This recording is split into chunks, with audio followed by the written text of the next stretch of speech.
there is feedback that's horrible where you're just like, I don't want to listen to your opinion because I don't like what you're trying to do with even your art.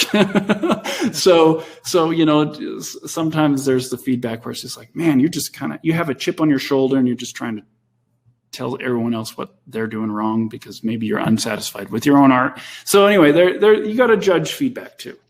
It sounds like almost you're all even kind of talking about, being very selective in who you actually include in key phases of your process, because I got to believe, you want to bring people, I guess, who have your best interests in mind from a, peer standpoint, people's whose opinion you respect, but then you also want to be able to kind of get someone who's not a yes person to kind of find the way to kind of play devil's advocate and say, well, have you thought about it this way? And I know that process, even for me personally, even after all these years of doing that, could be a hard thing to open yourself up like that. And I think it's an act of courage to do what you do. And to do it in a way that doesn't let you get tripped up in the process of moving forward, which is really the biggest thing to do, to not let the feedback stop you, but grow you